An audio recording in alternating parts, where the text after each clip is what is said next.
Merci à tous d'être venus, aussi nombreux. Je pense qu'on a, je ne sais pas ce que tu en penses, Karine, on a certainement jamais eu autant de monde à l'Afterwork. Quel succès, c'est bien. Quatrième édition. C'est toujours un plaisir de réunir la communauté de la gestion d'actifs au sens large, puisqu'il y a des personnes qui représentent des sociétés de gestion, on a des éditeurs, on a des consultants, on a des prestataires de services. Toute la communauté, on va dire, est réunie ce soir. Et ça nous fait très plaisir, Karine et moi. On va parler Big Data. Alors, Big Data, le buzzword par excellence, on en parle beaucoup, ça fait un an. Il faut encore que je monte? Ouais, tu parles plus fort.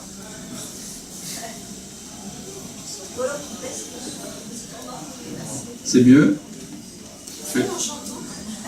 Je chante? Je vais pas vous faire baiser Moucho dans le métro quand même. On a hésité. On a hésité là. On a eu un accordéoniste qui s'est demandé sur le bloc.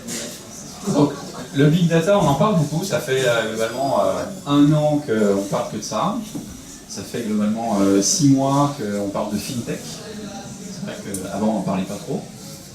Donc il est en train de se passer un truc autour du Big Data et des startups qui essayent de révolutionner la finance et l'asset management. Donc on avait posé la question aux membres de l'Afterwork Asset Management de juin, de savoir quels étaient les thèmes qu'ils souhaitaient traiter. Et ce thème était ressorti, donc on va le traiter ce soir. Le Big Data, beaucoup de gens en parlent, il y a peu de gens qui en font concrètement. Les grands du marché se cherchent, beaucoup de POC sont réalisés aujourd'hui dans les banques et chez les asset serviceurs ou chez les asset managers. Et je pense que les vrais projets seront mis en production en 2015. Donc je vous propose d'avoir une vision du Big Data un peu en avance, grâce à 3 startups qui ont construit leur offre grâce au Big Data. Je vais les laisser se présenter, c'est beaucoup plus simple. Donc, Mathieu Hamel. Bonsoir tout le monde. C'est bon. Donc notre startup c'est Marie Cantier, mariecantier.com, qui est un site internet, qui est une plateforme de conseil en investissement financier, voilà, qui se positionne sur un segment un petit peu laissé pour compte, les trentenaires qui bâtissent un début de patrimoine en vue des retraites, donc typiquement qui ont entre 0 et 250 000 euros et qui veulent arrêter de procrastiner et qui n'ont pour autant pas confiance dans les banques de retail et qui cherchent d'autres solutions pour accéder à des solutions d'investissement. Thierry. Bonjour, Thierry Duchamp. Notre startup, la terminologie s'appelle Scalerace. Scalerace, c'est un éditeur de logiciels financiers Big Data. Alors, qu'est-ce que ça veut dire? On se positionne en remplacement des technologies traditionnelles pour résoudre des problèmes souvent traditionnels, mais de façon différente, plus efficace. Qu'est-ce qu'on apporte? De la flexibilité, des systèmes plus ouverts et moins coûteux à maintenir et de la performance. Pourquoi? J'ai une longue carrière dans la filiale d'un éditeur qui s'appelle Thomson Reuters. J'avais une connaissance très fine du marché et de ce que pouvaient apporter les logiciels de risk management, mais aussi de leurs limites techniques. Et ce qu'on propose, c'est donc une nouvelle génération de ce type de logiciel avec un seul Big Data, justement. Frédéric. Bonsoir, Frédéric Georgeon. Donc à la base, nous on est basé à Singapour. On a commencé à Singapour il y a environ 2 ans, parce que j'étais parti là-bas pour travailler pour des fonds souverains. Et donc j'ai monté il y a 2 ans une startup qui s'appelle Infotri, qui est un peu une espèce de Google financier. En fait, on fait l'annexation de données non structurées. Grosso modo, on annexe des news financières, du social media, et on essaie de construire des offres autour de ça pour la finance de marché, que ce soit trading, asset management, etc. Merci. On va commencer par première question. Qu'est-ce que le Big Data? Thierry, c'est ce que tu veux Merci. C'est un cadeau empoisonné. Je suis bien tutoré, j'espère que personne ne mettra dessus. Je vais donner une réponse assez consensuelle, mais à laquelle je crois. Alors, c'est un peu une private joke, mais qu'est-ce que le big data? Qu'est-ce que n'est pas le big data? Ça a donné lieu à des batailles entre geeks, mais pas seulement, entre marketeurs, entre plein de gens qui s'intéressaient au domaine. Aujourd'hui, je pense qu'on arrivait à une position assez consensuelle de tous ces gens-là. Alors voilà comment je vais le définir, et pour le compléter. Je pense que c'est la conjoncture de trois choses. La première chose, c'est une technologie de rupture, parce que tout part de là quand même. Si on cherche Big Data en historique sur le web en 2008, qu'est-ce qu'on trouve? On trouve Google, on trouve la Silicon Valley, et c'est bien de là que part la terminologie au moins. Alors, est-ce que ça se réduit qu'à ça? Certainement non, mais il y a ça au départ. Alors, je ne vais pas vous assommer de concepts techniques, mais pour expliquer en 2 mots ce qu'est le Big Data du point de vue technologique, on va schématiser à l'extrême. La technologie traditionnelle, qu'est-ce que c'est? C'est une grosse boîte, un gros ordinateur très rigide qui coûte très cher et qui n'évolue pas et qui est sizé à la dimension de l'application. La proposition du Big Data, c'est de mettre plein de petites machines à faible coût qui vont offrir un ensemble de propriétés extrêmement intéressantes pour le coup. Et qu'est-ce qui organise tout ça? On parle beaucoup d'Hadoop. Hadoop, c'est une couche open source qui a permis de démocratiser en fait et de donner à n'importe qui la possibilité d'utiliser cette architecture. Alors qu'est-ce que cette architecture propose? Cette architecture propose déjà de la performance, du stockage de volume de façon inconnue jusqu'alors, et tout ça pour un coût, et c'est ça, il faut bien insister sur cet aspect-là, parce qu'on a souvent dit le big data, ce n'est pas nouveau, c'est quelque chose d'ancien qui existait déjà dans les années 90, oui, mais à quel coût? Combien coûtait une licence Teradata en 2000? Eh bien, je ne connais pas le prix, mais en tout cas, ce n'était pas accessible au monde. Donc ça, c'est pour la partie techno. La deuxième partie, et ça tire, tout est lié à la techno, je pense que c'est une proposition aussi de traitement de la donnée qui est nouvelle. On entend parler de machine learning. Le machine learning, qu'est-ce que c'est? En fait, ce sont des méthodes et des technologies qui sont antérieures, qui existaient dans les années 80 à 90, on les appelait intelligence artificielle. Qu'est-ce que c'est? Ce sont des méthodes automatiques, plus ou moins automatiques, de découverte, de distribution des données, de classification des données, et des méthodes statistiques qui étaient préexistantes, mais qui, dans cette nouvelle architecture, avec des puissances de calcul qui étaient inconnues jusqu'alors, donnent des résultats extrêmement impressionnants. Et c'est pour ça qu'on l'associe au big data. Et je pense également, dans les nouvelles méthodes, eh bien, cet écosystème Hadoop et autres, je ne vais pas être aussi clair, a amené des méthodes qui étaient utilisées dans le monde de l'Internet et du web, telles que des moteurs de recherche libres, mais aussi des technologies qui ne viennent pas du monde de l'Internet, mais du monde de l'entreprise, comme des cubes pour aller prospecter les données, qui adaptés dans ces technologies-là, dans une technologie hautement distribuée, eh bien, donnent des résultats de performance extrême. Voilà. La troisième chose,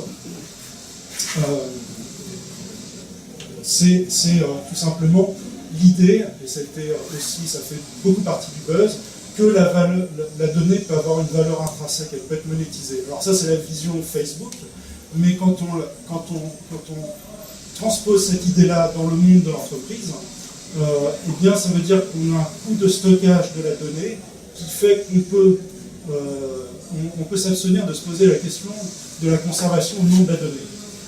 Alors, je vais vous donner des exemples, je vois qu'il y a des gens qui font des sourcils. Je vais prendre un exemple très simple, pour le raccrocher à la finance. On peut, et je pense que c'est un enjeu, certainement dans la manager, se pose la question de comment fournir le meilleur service à son client. Alors, il y a des méthodes traditionnelles de marketing.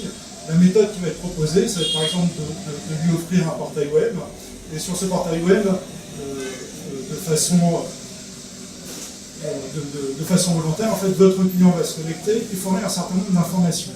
Ces informations, ça peut être effectivement son sexe, sa nationalité, son âge, etc. Mais aussi simplement des informations de navigation aussi sur les pages vous allez pouvoir identifier des centres d'intérêt dans la page.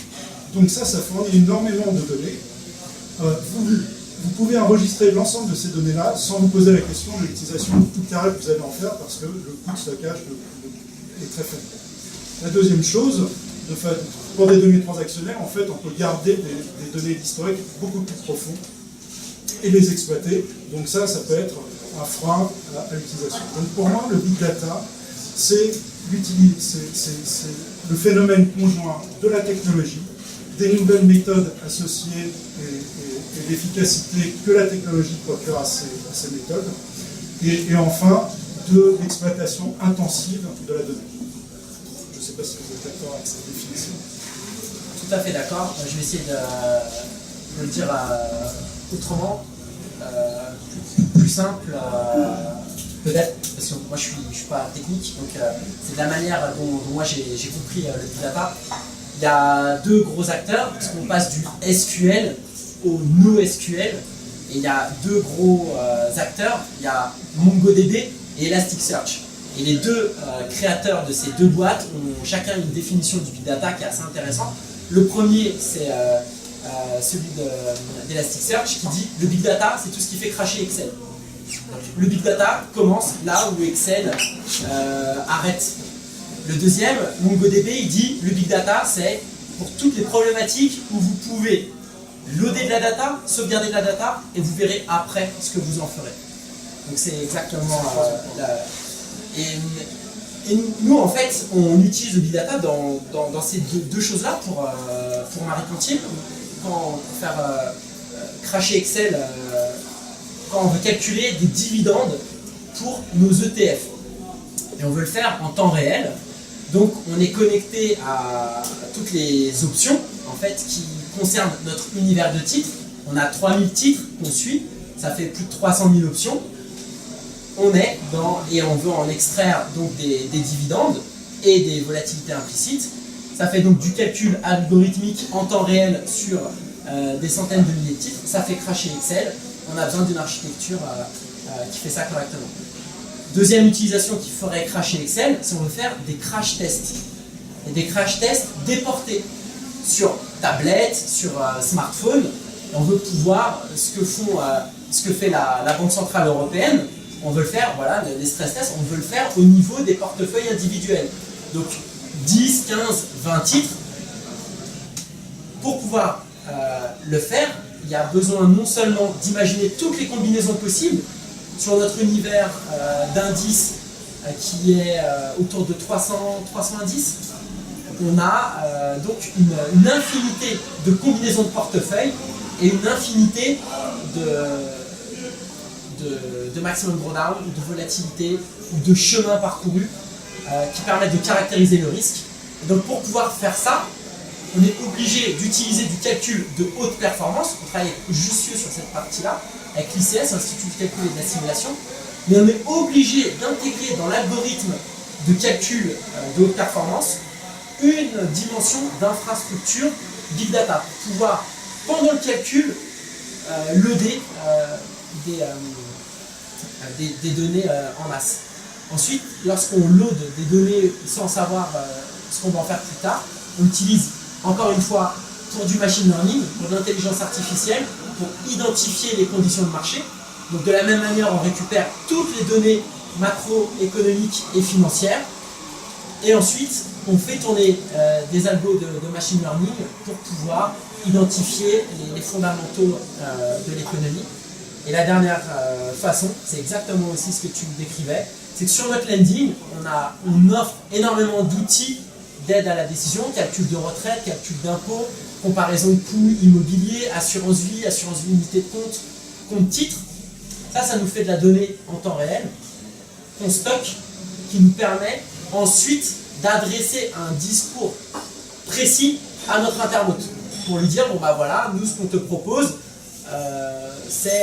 on te propose de devenir client Marie Cantier parce que regarde, tes pairs ils dépensent 3 fois moins que toi, donc sois plus malin, arrête de dépenser autant dans faire des ennemis, mais dans certains. Donc voilà comment on utilise le Mathieu, big data. est-ce que tu aurais pu faire ton offre sans big data? Non. En fait, je n'aurais pas pu faire mon offre sans William, qui est ici CTO, qui est à l'origine de l'API C++ Elasticsearch. C'est-à-dire qu'aujourd'hui, Elasticsearch utilise l'API qu'on a créée chez Marie Cantier, que William a créé chez Marie Cantier, parce que non seulement il faut du big data, mais quand on veut faire du big data en temps réel, il y a tous les problèmes de latency qui arrivent.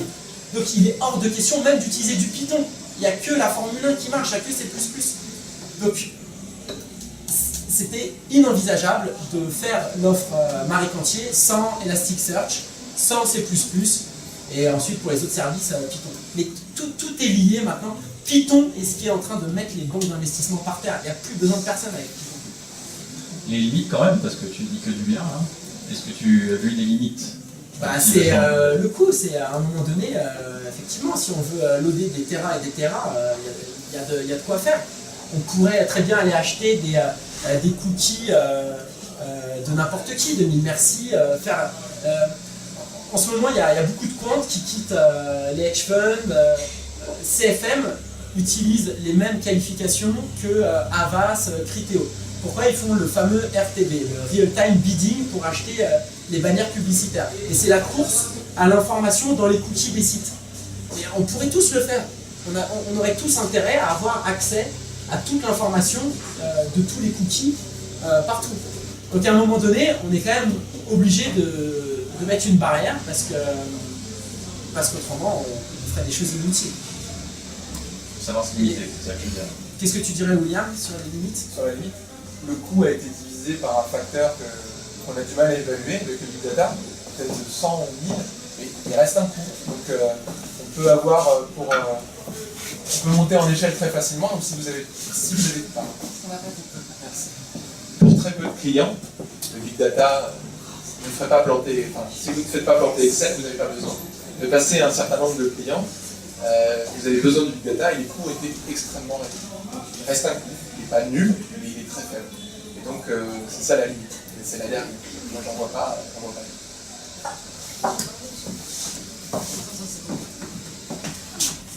Tu peux le faire, je peux le faire. Frédéric, alors fais-nous un retour d'expérience. Non, mais je suis tout à fait d'accord avec ce qui s'est dit. En fait, il y a une vraie démocratisation de technologie et d'algorithmes statistiques en fait, qui étaient à une époque vraiment sous-utilisés par une tranche infime de la population. Et ce qui arrive avec le big data, c'est que maintenant tout le monde peut les utiliser sur des données de risque comme fait Thierry, comme sur des données clients, des données structurées classiques financières comme le fait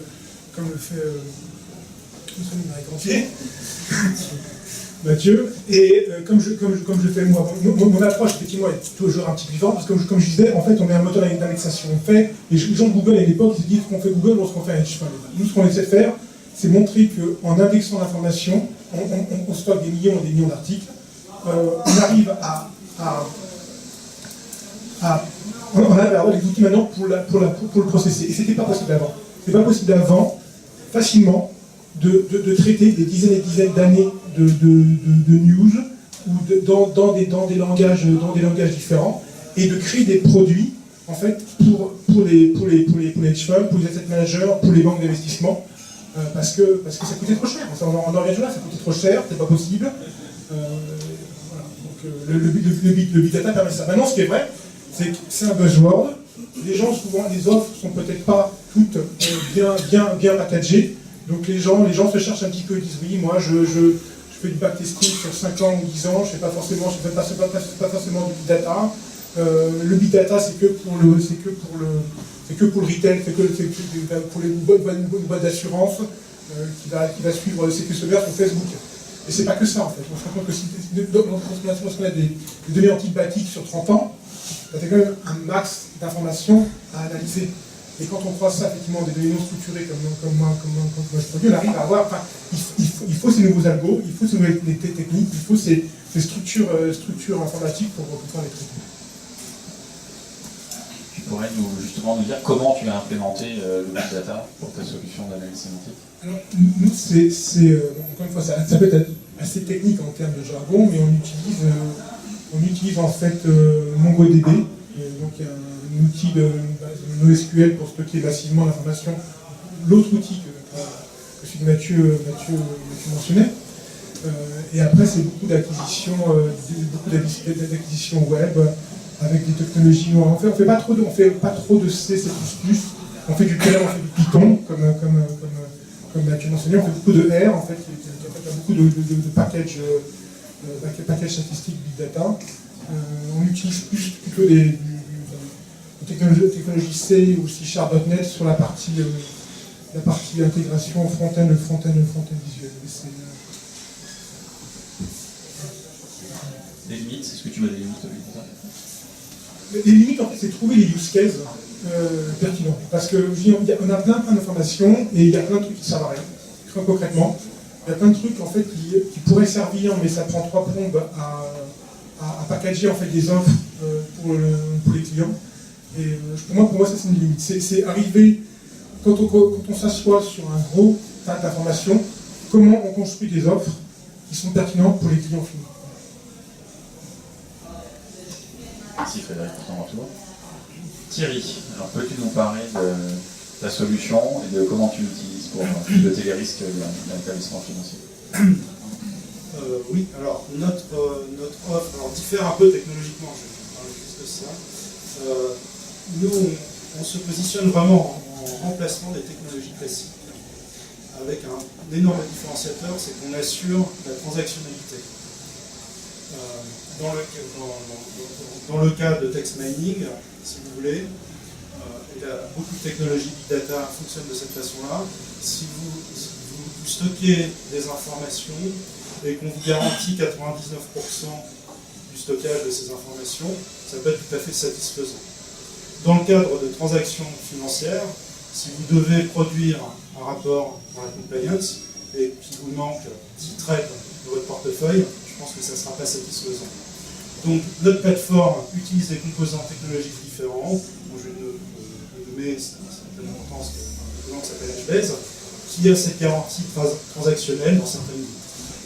Donc ça, c'est déjà la mise en œuvre qu'on a fait de la technologie. Donc si vous voulez, la question assez récurrente qu'on a auprès de nos prospects, de nos clients, c'est finalement, il y a un écosystème, vous avez Hadoop, qu'est-ce que vous apportez comparé à Hadoop, tout simplement. Pourquoi nous, banque de financement d'investissement, pour gérer la consolidation de notre VAR, on n'utiliserait pas Hadoop nous-mêmes. Alors, ce qu'il faut savoir, c'est que ces technologies viennent du web et ont été utilisées dans l'industrie de l'Internet, ont été utilisées par les grands noms comme Facebook, et pour des cas d'utilisation qui sont relativement éloignés des cas d'utilisation financière. Donc nous, notre proposition de valeur, c'est une plateforme. Cette plateforme va remplir les couches de sorte à pouvoir mettre à disposition de nos clients tous les composants nécessaires pour construire un applicatif, un vertical. Donc on se place, c'est une plateforme qui peut être déployée chez les clients. C'est la plupart du cas le cas, c'est une demande pour des questions de confidentialité, on va parler de ça, mais qui pourrait être effectivement déployable en SaaS. Pour être rapide, comme je disais la parole, donc les cas sur lesquels on a travaillé sont des cas principalement de compliance interne, de détection de manipulation de marché, de détection de fraude et de consolidation de données de risque et de PNL. Ça, c'est des cas sur lesquels on a travaillé. Je voudrais simplement parler d'un cas qui n'est pas passionnant d'un point de vue technologique, mais simplement pour parler de cette histoire de feuille Excel, je voulais y revenir, et de la pertinence que peut avoir la technologie, même dans le cas de volume faible. Donc je parle d'un cas réel, c'est un corp qui, donc là c'est pas le monde de l'asset management, c'est plus simple, tout le monde va comprendre. Il s'agit pour cette société de s'assurer que l'ensemble de ces paiements commerciaux n'impliquent pas des contreparties qui seraient listées dans les listes de l'OFAC, c'est-à-dire l'administration américaine, qui liste les personnes morales et physiques qui sont impliquées dans des réseaux de terrorisme, de drogue, etc. Et j'en passe. Donc il y a des offres sur le marché, les volumes en jeu sont vraiment minimes, puisqu'on frise le 1 million de paiements par an, Une plateforme comme ScaleRisk peut traiter 1 million de messages à la seconde en temps réel et en flux tendu si on met le bon cluster derrière. C'est un bon nombre de machines, des petites machines pas coûteuses dont je vous parlais tout à l'heure. Ben, finalement, on a pu placer notre technologie de façon tout à fait logique, malgré ces faibles volumes. Pourquoi? Parce qu'on a apporté la flexibilité, parce que les formats de paiement sont multiples et on peut les intégrer extrêmement facilement dans les nouvelles gestions d'actifs, parce qu'on peut gérer des pics sans problème là où des technologies classiques, ça pose un problème, parce que ça offre une continuité de service exemplaire par rapport aux technologies classiques, et parce que finalement, même si la technologie est surdimensionnée, le coût de cette technologie, nous, en tant qu'éditeurs, est suffisamment bas pour qu'on fasse une proposition qui soit adéquate. Voilà. Donc, notre produit, c'est une plateforme qui est versatile. On apporte de la flexibilité, de la performance, de la rapidité d'intégration au SI existant, et c'est bien le big data qui nous permet d'être aussi agressif sur ces cas. Ta solution peut être déployée dans le système d'information du client. Oui. Mais est-ce qu'on pourrait justement imaginer du big data as a service comme on voit émerger le software as a service depuis quelques années? Alors, oui, techniquement, il y a bien sûr une contrainte technique, c'est la taille des tuyaux. S'il s'agit d'exploiter des données en provenance client, c'est-à-dire vous, asset manager ou vous, banque, si vous souhaitez transférer vos données vers un tiers, il y a cette contrainte technique-là. Maintenant, en général, dans la vraie vie, cette contrainte technique n'existe pas parce que c'est par accumulation que c'est fait, donc par transfert quotidien, voire en temps réel, en flux tendu. Donc, de mon point de vue, il n'y a pas de contrainte technique. Il n'y a pas de frein technique à le faire. En revanche, il y a un frein sur la confidentialité des données, on bute toujours sur la même problématique. Il semblerait que les lignes bougent. Alors, c'est très culturel, c'est ce que j'ai pu voir, ça dépend. On peut avoir des très grosses entreprises qui acceptent ce mode de fonctionnement, c'est-à-dire de confier des données relativement confidentielles à un tiers, bien sûr sous certaines conditions, ou des banques, des institutions financières pour qui c'est tout simplement une religion et de ne pas le faire. Voilà, je sais pas ce que ça répond.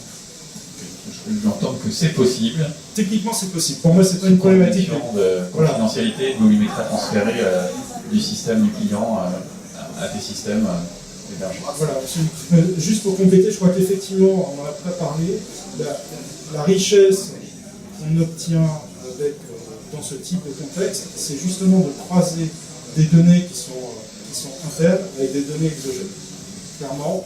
Et ça, c'est une demande récurrente. Et je pense que c'est un cas d'application extrêmement intéressant pour les asset managers, par exemple. Avez-vous d'autres choses à rajouter sur le billets? On passe aux questions. L'utilisation, software as a service, comme tu veux. Nous, pour le coup, on a une offre software as a service. En fait, on a une offre où, pour une petite souscription mensuelle, les gens peuvent avoir accès aux données.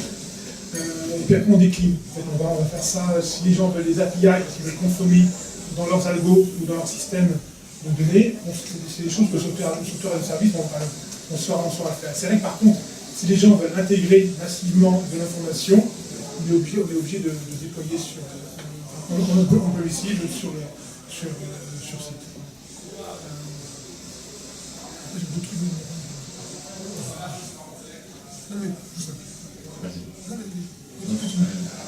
Tu n'as plus de questions, donc si tu veux enchaîner sur un sujet. Ok, non, juste en fait sur nous, l'intérêt qu'on fait. Encore une fois, je me positionne comme un Google. Comme un Google multilingue qui va traiter l'information financière. C'est quoi l'information financière non structurée? Parce que les prix, c'est compliqué. Tout le monde se prend la tête à traiter les prix, la volatilité. Il y a beaucoup de gens sur le marché. Mathieu le fait très bien. Nous, ce qu'on s'est dit, un asset manager qui fait ses analyses fondamentales assez classiques, il va passer une demi-heure, 1 heure chaque jour à lire. Quoi qu'il lise, il va peut-être déjà lire qu'en français, ou en français et en anglais, il ne va pas lire en espagnol, il ne va pas lire en allemand, il ne va pas lire en chinois. Comment est-ce qu'on peut extraire plus d'informations pour ces gens-là? Qu'est-ce qu'on peut faire pour lui fournir plus d'insights? Et ça, c'est les technologies Big Data peuvent le faire. Donc ça se fait chez nous, on va pas passer notre temps en fait à lire des newsfeeds, à lire des tweets, à lire des rapports d'analyste. Un rapport d'analyste, ça prend du temps à lire. Un rapport de société, ça prend du temps à lire. Moi, le nombre de chercheurs que je connais qui me disent, les rapports d'analyse, j'ai plusieurs boîtes aux lettres. Une boîte aux lettres en fait pour les rapports de première qualité, et une autre boîte aux lettres pour les rapports que j'estime moins fiables. Donc encore une fois, c'est des masses de données qui sont là, et qui sont peut-être sur vos boîtes mail, et qui ne sont pas traitées. Et les technos, que ce soit la mienne ou les leurs, permettent justement d'extraire l'information et de la croiser avec les choses qu'on fait aujourd'hui. Et pas mal, excusez-moi, vous faites ça par rapport au comportement, en fait, vous analysez les comportements par Twitter, c'est par sentiment. On fait du sentiment.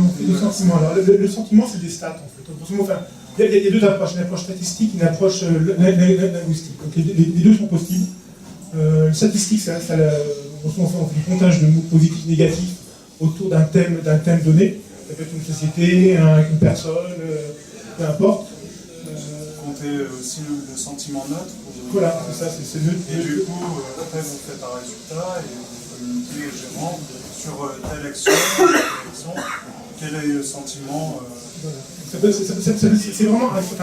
On transforme du texte en chiffres. Une fois qu'on a les chiffres, après on fait ça sur des agrégats, on peut faire ça sur on peut répliquer un ETF, on peut répliquer un indice. Il y a différentes méthodes dessus. Avez-vous d'autres questions? On va transmettre le cours. Frédéric, comment vous avez intégré le phénomène culturel en fait? C'est-à-dire qu'un mot peut pas avoir la même signification culturelle d'un pays à un autre. C'est un challenge clairement. C'est là effectivement où il y a des choses simples qu'on peut faire qui donnent des aperçus, qui manquent de la précision. On parle de statistiques. Après, en fait, si on veut vraiment intégrer l'effet culturel, il faut avoir une approche linguistique. On se dit, ok, quelqu'un qui parle en anglais en Japon, pour tel domaine, c'est comme ça qu'il faut l'interpréter. Et quelqu'un qui dit la même chose, mais aux États-Unis, c'est autrement. Et ça, c'est encore une fois des algos de machine learning, où en fait on apprend nos systèmes à reconnaître des patterns. On transforme en fait le texte en vecteur. On apprend à reconnaître ces vecteurs de mots en fonction d'une source particulière. Donc ça on sait faire. Le problème, c'est pas tant la technologie, et je reviens là-dessus, c'est comment, avec ça, on crée des offres qui sont pertinentes pour un asset manager, pour un client final. La technique, on sait faire. Il y a déjà des chats de toute façon qui utilisent ça sur Twitter. Oui, bien sûr, il y a des exceptionnellement sur des événements. Dès qu'il y a des tweets négatifs, on commence à parler des ABS. Non, bien sûr, on dit pas qu'on n'est pas les seuls sur le marché. Il y a Reuters, on ne peut pas le citer, ils ont mais après, c'est des choses qui sont assez chères. Des choses qui sont assez chères, il y a plein de gens qui cherchent à le faire. Après, c'est facile de construire quelque chose. Des fois, ça coûte très cher. Donc, ce qu'on cherche à faire, c'est le démocratiser, ouvrir de players sur le marché. Il y a quand même une différence de le faire sur les feeds Twitter et de le faire sur le web. Le faire sur les feeds Twitter, c'est quand même accessible à beaucoup de monde. Le faire sur un scrapping comme le fait Frédéric, c'est une autre dimension. Mais c'est pas une étape, on fait 100 mètres du marathon pour le marathon.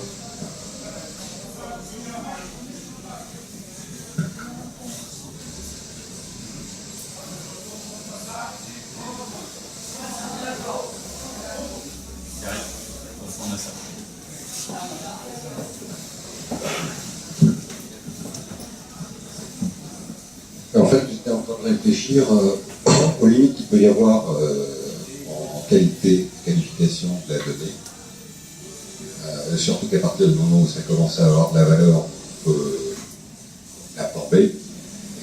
Ça a déjà commencé.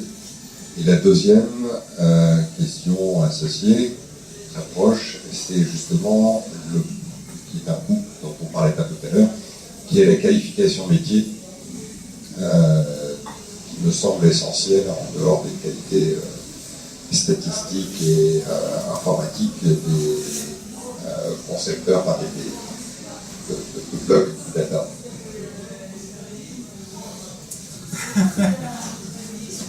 Vaste question. Est-ce que vous pouvez repréciser votre première question? Je ne suis pas sûr La première question, c'est la qualité de la data. Oui. Et le risque qu'elle soit plombée. Qu'elle soit plombée, est-ce que... C'est-à-dire que biaisée, influencée, d'accord, qu'elle soit tripotée. Moi, ça peut-être, je vais me risquer une réponse à ça. C'est justement la masse de la donnée qui va vous garantir contre ça, statistiquement. Mais sinon, j'imagine pas de quelle façon elle serait meilleure. Je sais pas, on va voir un petit peu sur le net comment se propagent les malwares, les... Oui, d'accord. Le fait de donner quasiment ça a de la valeur. Très objectivement, pour reprendre un truc très simple, l'information depuis toujours est la clé des marchés financiers. C'est la valeur, et depuis toujours, il y a eu du tripotage. En tout cas, plus ou moins réglementairement, machin, etc. Mais depuis toujours, on a cherché à aller plus vite que le petit camarade, et on a cherché à contre-informer le petit camarade. Donc, justement, quels sont les outils qui peuvent être disponibles? Et est-ce qu'il n'y a pas au contraire une fragilité dans les outils Big Data devant ce genre de masse, parce qu'on peut se faire flotter de trucs pourris? Alors, je suis tout à fait d'accord avec vous. Il y a un danger dans l'utilisation du Big Data, et justement l'utilisation dont on parlait tout à l'heure. On écoute un flux Twitter, on écoute des signaux faibles, et on entend, je ne sais pas, que telle société a licencié 10 000 personnes pour prendre des positions avant les petits camarades à la baisse, à la hausse sur le titre. C'est de ça dont on parle. Bon, là, effectivement, il peut y avoir une manipulation claire, il peut y avoir un effet de buzz. Moi, je ne vois pas de rempart contre ça, si ce n'est que la finesse de l'algorithme, parce que dans la manipulation de la donnée, la meilleure réponse, c'est d'avoir un algorithme efficace qui vous est propre. Donc, si vous achetez un abonnement chez un fournisseur de cette métrique-là, vous aurez finalement l'abonnement de tout le monde. C'est pour ça que je faisais le lien dans ma question avec la problématique de compétences métiers en dehors des capacités de traitement. Je vais juste répondre à ça. Donc justement, je pense que le positionnement, alors bien sûr, notre positionnement, typiquement, c'est pas la boîte noire. Donc on arrive avec des outils, et ce sont ce qu'on appelle pompeusement aujourd'hui vos data scientists qui écrivent les algorithmes. Donc c'est vous qui pouvez parer ce genre de manipulation de l'information. Je suis d'accord avec ça. Il y a des risques. C'est bien qu'il y a plein de risques que la donnée soit de mauvaise qualité, ou qu'elle soit biaisée, ou qu'il y ait quelqu'un qui cherche à faire bouger les marchés. Après, il y a plusieurs façons de faire. On fournit la data, elle est traitée algorithmiquement, donc là on fait confiance à l'algorithme qui la traite, et encore une fois on s'assure que l'algorithme il a bien été testé dans des cas particuliers et qu'on le comprend que pour ce cas particulier. C'est pour ça que nous, une des choses sur lesquelles on a travaillé, c'est avoir l'historique. Maintenant sur certaines news, en fait, on a 15 ans d'historique de news, et ça nous permet justement de pouvoir prouver que statistiquement, sur l'historique, c'est valide. Après, l'autre truc, c'est on fournit de la donnée et elle est traitée par un individu. Il y a une vérification au final qui est faite par un homme, et on est juste là pour mâcher un maximum d'informations et de manière la rendre la moins bruit possible et laisser quelqu'un valider l'information. C'est simple que ça. Comment vous la distribuez l'information? Il y a un dashboard ou c'est un feed? Nous on a les deux, on a des dashboards en fait et des feeds, des API en fait qu'on ouvre.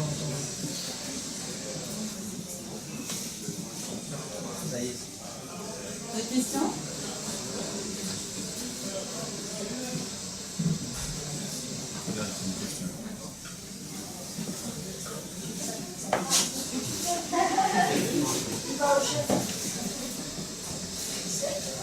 questions?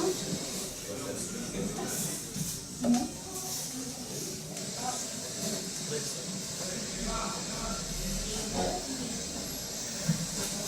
Une question, vous avez tout compris. Donc demain, on fait du big data. Merci messieurs pour ce retour d'expérience. Très intéressant.